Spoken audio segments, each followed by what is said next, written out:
When the mind is gripped by longing, it becomes like a clenched fist, tight, restless, and unable to receive.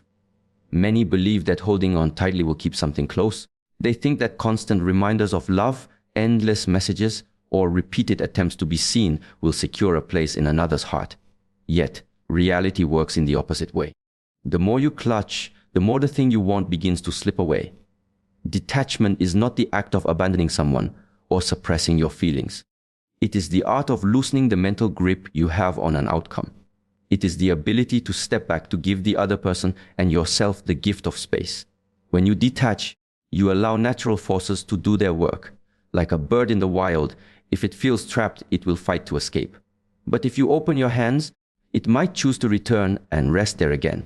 In human relationships, emotions create invisible threads between people. When one person pulls too hard on the thread, the other instinctively leans away to relieve the tension. This is not cruelty. It is nature's balance. A constant pull becomes exhausting. Detachment allows the thread to relax so that connection can be voluntary, not forced. The true reason many fail to reclaim power in love is that they misunderstand where that power truly lies. It is not in convincing someone to stay. It is not improving your worth through desperate gestures. Power exists when you no longer need to grasp because you have become full within yourself. Detachment is the doorway to that fullness. When you step back, you are not punishing the other person. You are protecting your own energy. Your life is more than one person's opinion of you. You existed before them, and you will exist after them. By pulling your attention away from their every move, you start to notice the many parts of life you have been neglecting. Your health, your passions, your friendships, your inner peace, all these are waiting for your return. Imagine a lake with calm, still waters. It reflects the sky perfectly. But if a stone is thrown into it repeatedly, the ripples distort its reflection. Your mind is that lake. Each time you obsessively think, will they come back? When will they call? What are they doing now? You throw another stone. Detachment means letting the water become still again so that you can see clearly. And in that stillness, you will realize that you do not need to chase clarity. Clarity comes when you stop stirring the waters. Detachment also interrupts the cycle of emotional dependence. Emotional dependence is like standing with your hands out, waiting for someone to give you air to breathe. It is exhausting, and it places your life's rhythm in another person's hands. By detaching, you begin to breathe on your own again. You begin to feel the weight of your own feet on the ground, to hear the sound of your own thoughts without their voice echoing over it. This independence is not built overnight, but with each day you reclaim a piece of yourself. Many fear detachment because they believe it signals indifference. But there is a difference between not caring and caring in a way that honors both people's freedom. You can still love deeply while releasing your grip. You can still hope for their return while focusing on your own growth. Detachment removes the desperation from love and replaces it with dignity. Think of a flame. If you cup your hands too close to protect it, you suffocate it. If you leave your hands completely open in a storm, the wind will blow it out. The right distance, the right balance, is what keeps it alive. Relationships are the same. Too much closeness without breathing space and the flame dies. Too much distance with no care and the flame dies. Detachment gives you the right distance, the space where love can breathe on its own. When you detach, you begin to see the invisible patterns you could not see before. You notice how much time you have spent waiting for a message instead of creating moments for yourself. You notice how your happiness has been postponed until their attention returns, as if you were living on borrowed joy. Detachment breaks this pattern by reminding you that joy is something you can generate within yourself, regardless of another person's presence. Your energy is like currency. If you spend all of it trying to hold someone in place, you will have nothing left for yourself. Detachment is the decision to reinvest that energy into things that will grow. Your skills, your health, your purpose, your friendships. And here is the paradox: when you are full, vibrant, and self-sufficient, people feel drawn to you. The person you once tried so hard to keep will begin to notice the change. They will sense that you are no longer leaning on them for your worth. This shift in energy is often what makes them curious again. But you must understand, detachment cannot be faked. If you detach while secretly watching your phone every minute, the energy of neediness will still radiate from you.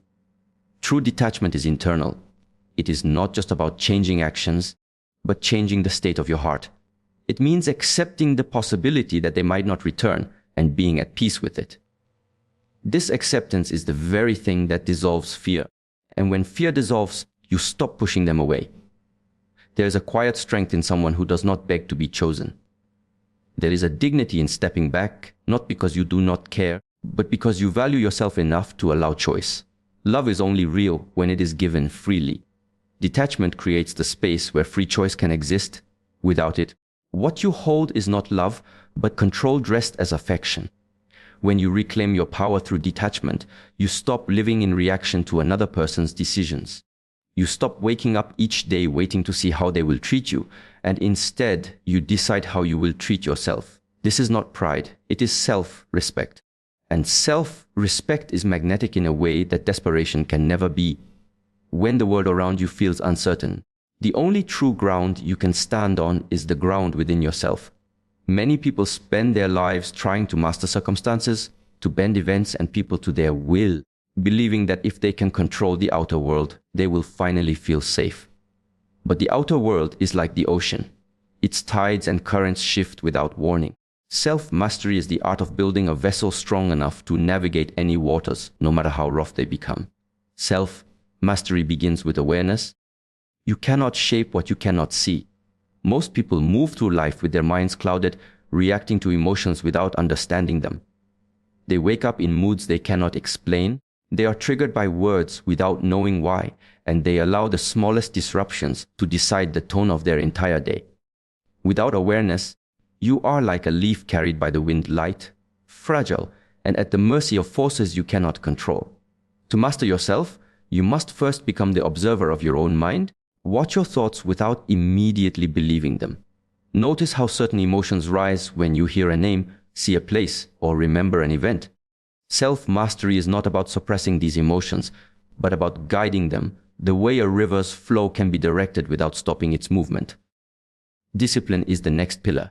Without discipline, awareness becomes a spectator sport. You see what is happening, but you do nothing to change it. Discipline means acting in alignment with your higher self, not your lower impulses. It is choosing to work on your body when your mind tempts you to stay in bed. It is speaking with patience when your anger urges you to lash out.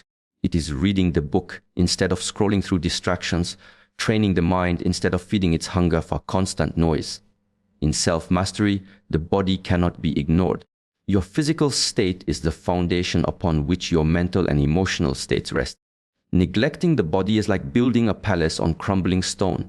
It will collapse under the slightest pressure. Train your body not just for appearance, but for strength, resilience, and vitality. When your body is strong, it becomes easier to face challenges without being broken by them. Equally important is mastering your speech. Words are not just sounds, they carry energy that can build or destroy. A person who speaks carelessly scatters their energy like coins thrown into the street. A person who chooses their words with care speaks less, but each sentence becomes an arrow aimed with precision. Self-mastery means being able to speak without spilling emotions recklessly, to express yourself without surrendering your center of gravity. There is also the mastery of time. People often say they do not have time for their goals, yet their hours are consumed by activities that lead them nowhere. Time is life in motion. To waste it is to waste your only currency. In self-mastery, you guard your time with the same care a king guards his crown. You decide where your minutes go, because you understand that where your minutes go, your life goes. Self-mastery also requires patience with the process. The seed does not sprout the day after it is planted, and the tree does not bear fruit in its first season. Mastery is built quietly, often without visible progress, until one day you look back and realize how far you have come. This patience protects you from the trap of comparison. You stop looking at what others have achieved, and instead measure yourself only against who you were yesterday. One of the greatest challenges in self-mastery is mastering desire.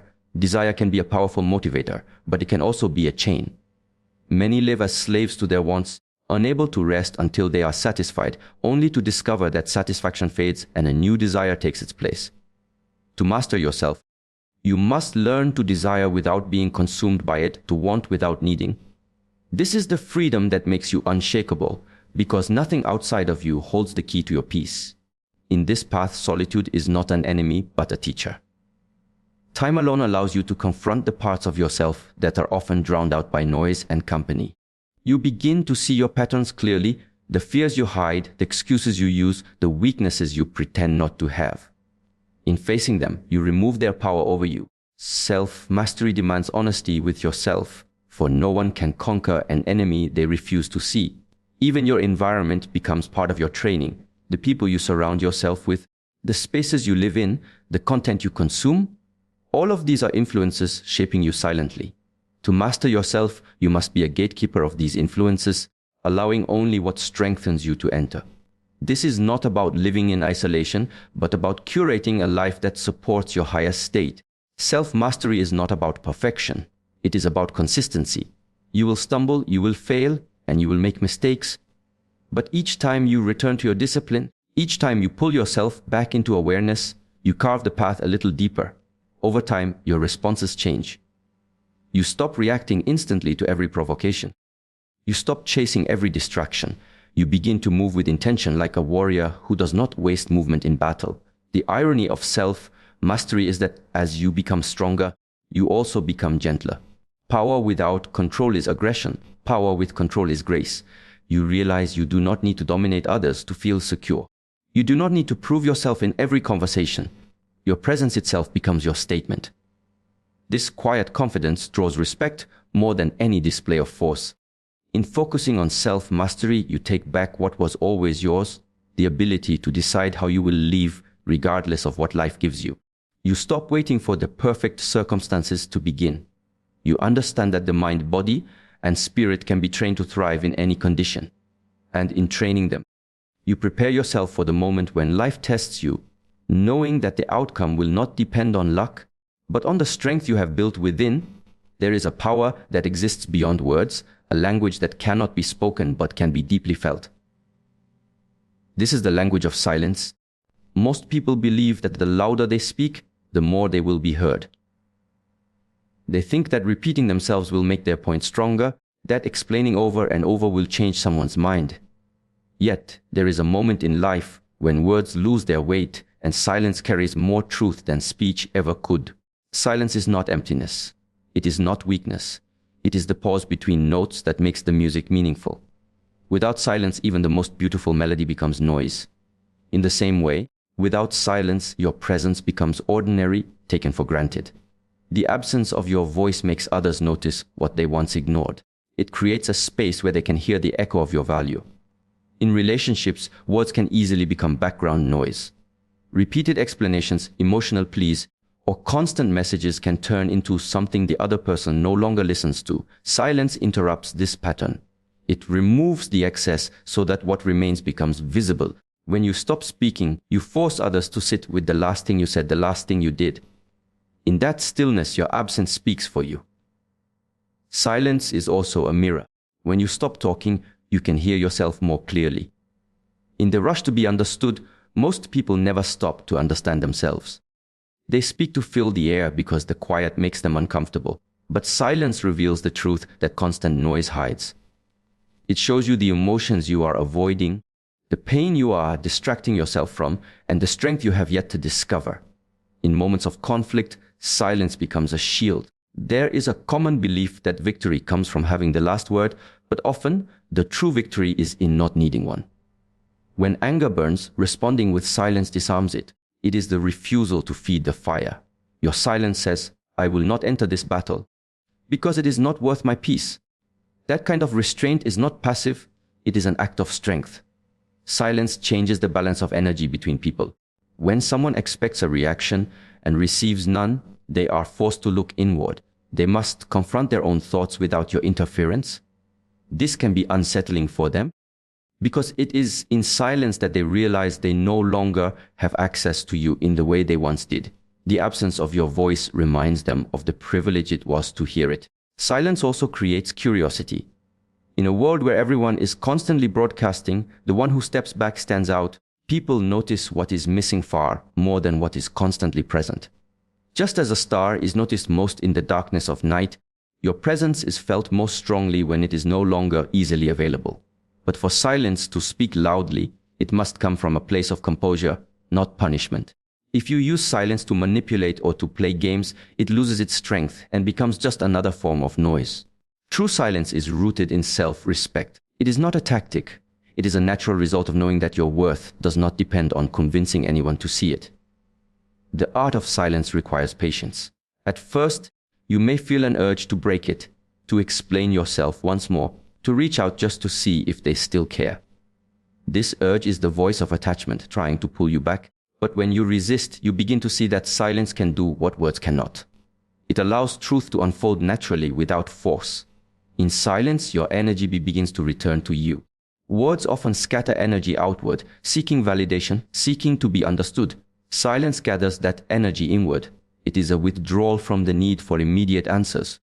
It is the decision to let time reveal what it will without you trying to control the process. This gathering of energy makes you stronger, more centered, and less dependent on another's response. Silence also teaches observation. When you stop speaking, you begin to notice things you missed before. The subtle changes in someone's tone, the pauses in their own speech, the way they react when they no longer receive your attention. You become a witness rather than a participant. And in that position, you see the truth with greater clarity. In spiritual practice, silence is a form of meditation. It is the clearing of noise so that the mind can hear its own wisdom. Without silence, your inner voice is drowned out by the voices of others. But when you are quiet, you discover that you already carry the answers you are searching for outside of yourself. This inner stillness cannot be shaken by someone's absence or presence. It belongs entirely to you. Silence is not always about removing yourself completely. Sometimes it is about speaking less and listening more. In conversation, allowing pauses gives others space to reflect. It shows that you are not rushing to respond, but are truly absorbing what is being said. This type of silence communicates respect, presence, and thoughtfulness. It builds deeper connections than constant talking ever could. Even in nature, silence holds power. A forest at dawn is alive with movement, yet it is wrapped in quiet. Mountains stand for thousands of years without speaking, yet they command reverence. The ocean can be still and silent, yet its depth is undeniable. In the same way, you do not need to shout to be heard. The depth of your being speaks for itself. When you learn to embrace silence, you stop fearing absence. You understand that if someone truly values you, they will notice the quiet and seek to fill it. If they do not, then your silence has revealed the truth without a single word spoken. This is the strength of silence. It does not argue, it does not beg, it does not explain, yet it answers everything. In energy is life's most precious currency. Wherever you place it, something grows. Yet, most people spend it without awareness, pouring it endlessly into people, situations, and outcomes that do not return anything of value. They wait for a message, they check for updates, they replay conversations in their minds. All the while, their own inner world remains neglected. Redirecting energy inward is not selfishness, it is the act of returning life's currency to its rightful owner. Every thought you have, every emotion you feed, every action you take, these are all investments of energy. When you pour them into someone else's choices, you are placing your well-being in their hands.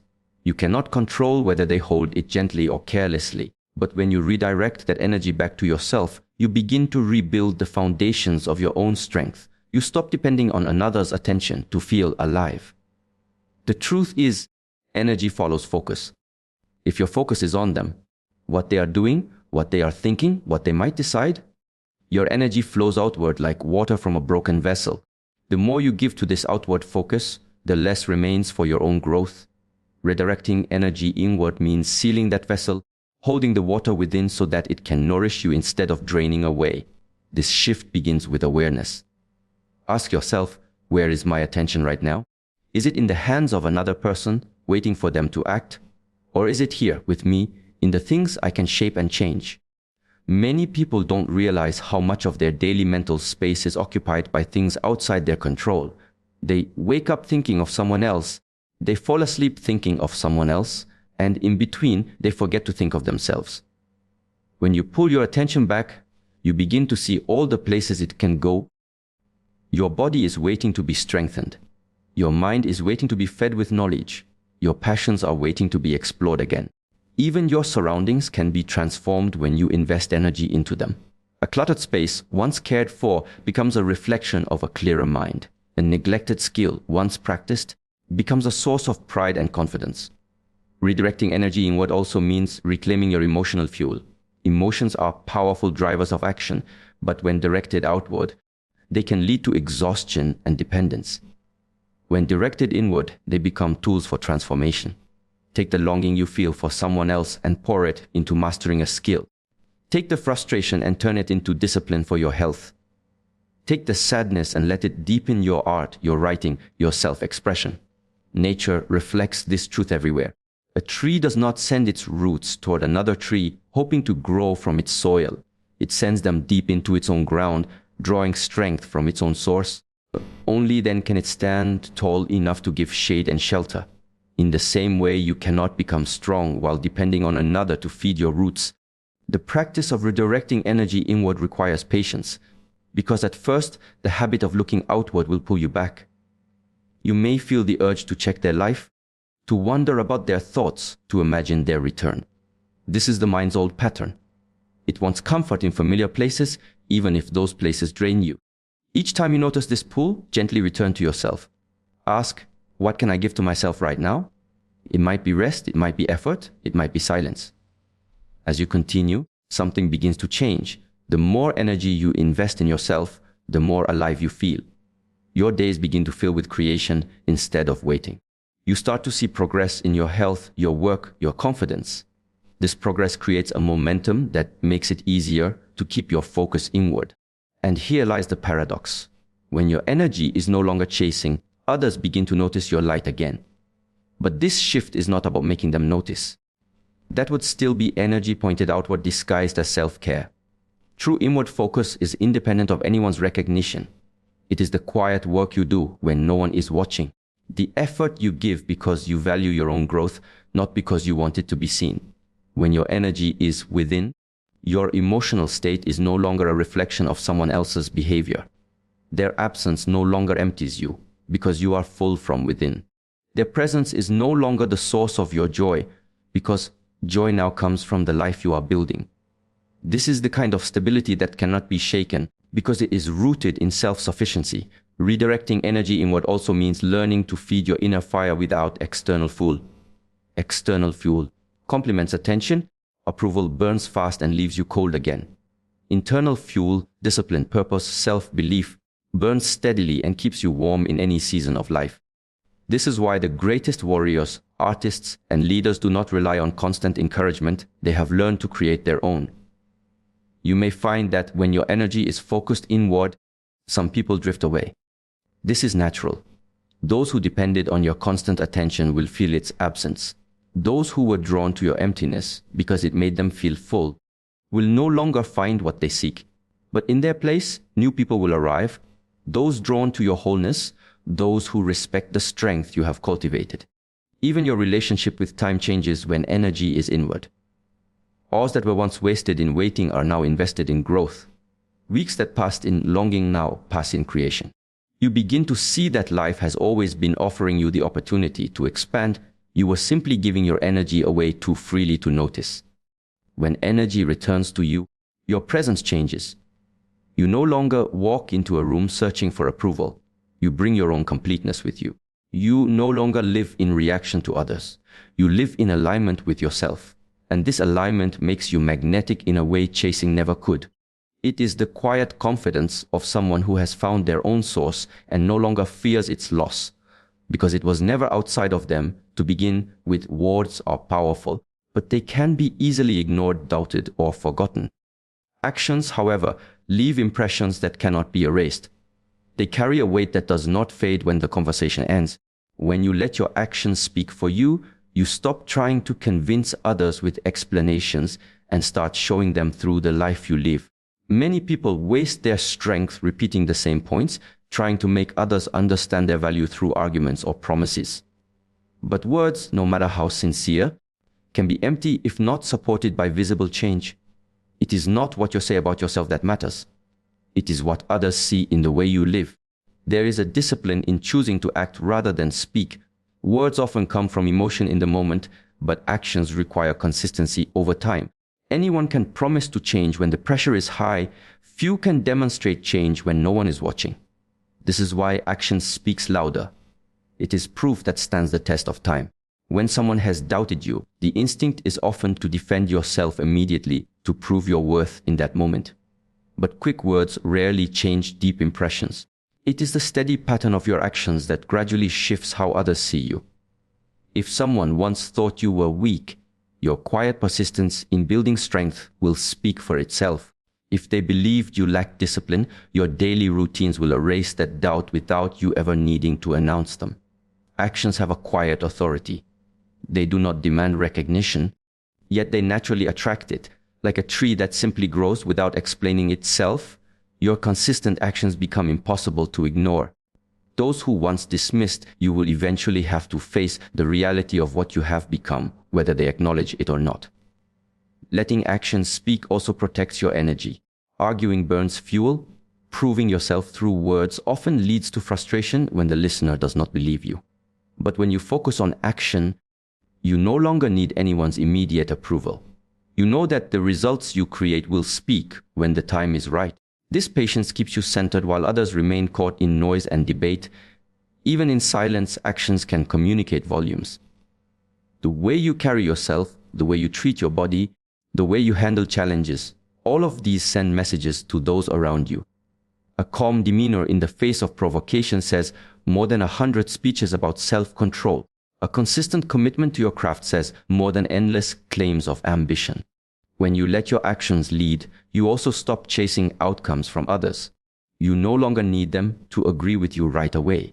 Instead, you focus entirely on living in alignment with your values. Over time, people either adjust their perception of you or they remove themselves from your path. Either way, you remain focused on your own growth, unaffected by the shifting opinions of others. This approach requires a shift in mindset. It means resisting the urge to explain yourself every time you are misunderstood. It means choosing progress over proving, growth over gossip. It means allowing time to carry your message, instead of trying to force it into the present moment. Your actions are the truest reflection of your priorities. If you say you value health but never care for your body, your words lose their meaning. If you claim to respect yourself but allow disrespect from others without boundary, your actions contradict your speech. Self-honesty in this regard is essential. Your actions will always reveal the truth, whether you intend them to or not. In relationships, letting actions speak can change the entire dynamic. Instead of telling someone you have moved on, live in a way that shows your independence. Instead of promising you will improve, demonstrate it through your daily habits. Actions remove the pressure from others to take your word on faith. They can see the evidence for themselves. There is also a humility in letting actions speak. It is the understanding that you do not need to announce every achievement, every effort, or every change. True transformation is not built for display, it is built for living. When you do the work for yourself, not for applause, your growth becomes unshakable because it is rooted in genuine purpose. Think of the seasons. Spring does not declare its arrival through speeches. It shows itself through the bloom of flowers and the warmth of the sun. Winter does not warn of its coming. It reveals itself through the frost on the ground and the bite of the wind. In the same way, your actions can announce change without a single word. Letting actions speak also protects you from the trap of overpromising. When you talk too much about what you will do, you create an expectation that can weigh heavily on you. But when you focus on doing first and speaking later, you free yourself from that burden. You move quietly, and when results appear, they speak on your behalf with undeniable clarity. This discipline also builds respect, not the shallow respect given out of fear or authority, but the deep respect earned through consistency. People learn they can trust your word because your actions always follow it. They see that you are reliable not because you said you are, but because you have proven it repeatedly. In the end, letting action speak is about embodying your truth so completely that there is no gap between what you say and what you do. It is about living in a way that removes the need for constant defense, because your life itself is the evidence. Those who doubt will either be convinced by what they see or fade into the background, unable to deny the reality before them. And you, in the process, will have spent no energy convincing, only creating, building, and becoming. There is a freedom that comes when you stop living in fear of losing someone. As long as your happiness depends on their presence, you are living in a fragile state, one breath away from collapse. To live as if they are already gone is not to stop caring, nor to close your heart. It is to remove the weight of dependence, to stand on your own ground so that your peace is not shaken by their choices.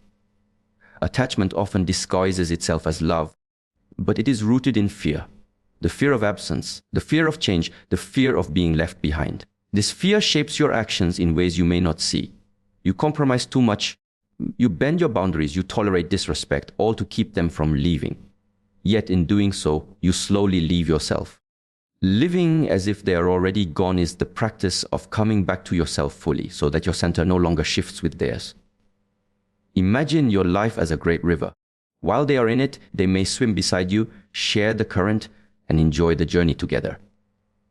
But the river must keep flowing whether or not they remain. If you stop moving to wait for them, the waters stagnate. Living as if they are already gone means you keep flowing. Your journey continues, your growth continues, your life continues, regardless of their decision to stay or leave. When you live in this way, you reclaim your power over your own time. No longer do you place your days on hold, waiting for their return, measuring your life by the spaces between their presence. You begin to fill your time with things that matter to you, skills you want to learn, places you want to see, experiences you want to create.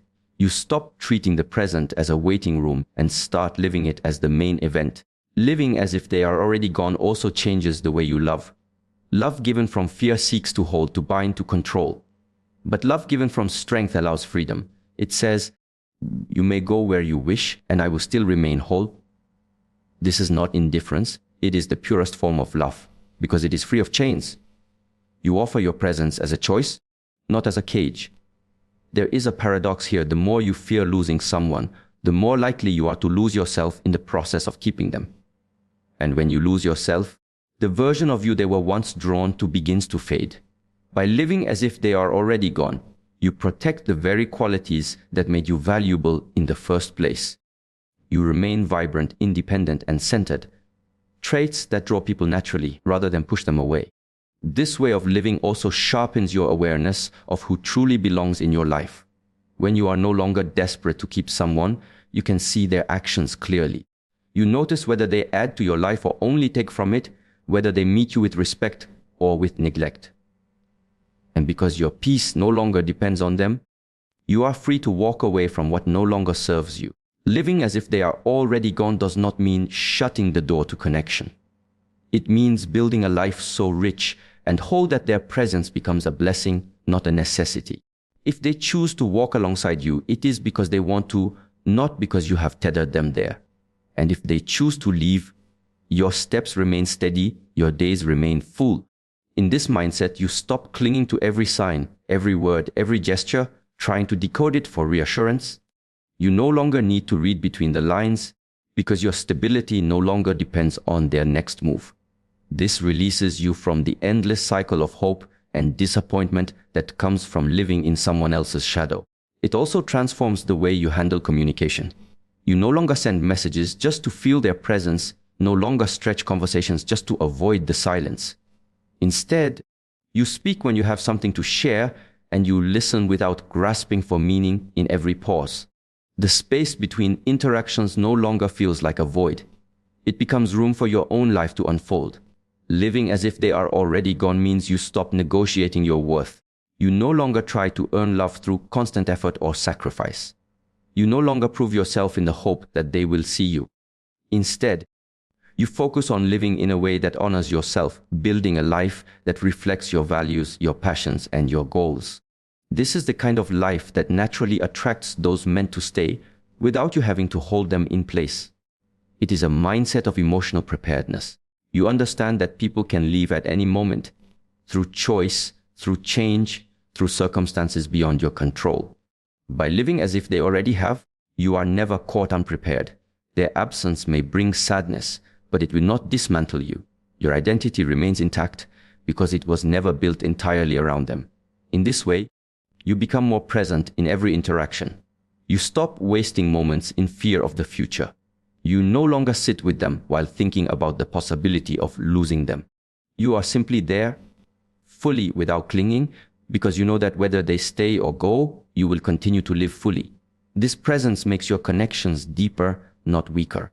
When people sense that you are with them by choice, not by need, they feel freer in your presence. They are not burdened by the weight of your dependence. They can enjoy your company without the undercurrent of fear that often drives relationships apart. Living as if they are already gone is not about pushing people away. It is about pulling yourself back. It is about stepping out of the shadow of what if and into the light of what is. It is about building a life that stands on its own, so that anyone who joins it is a companion, not a lifeline.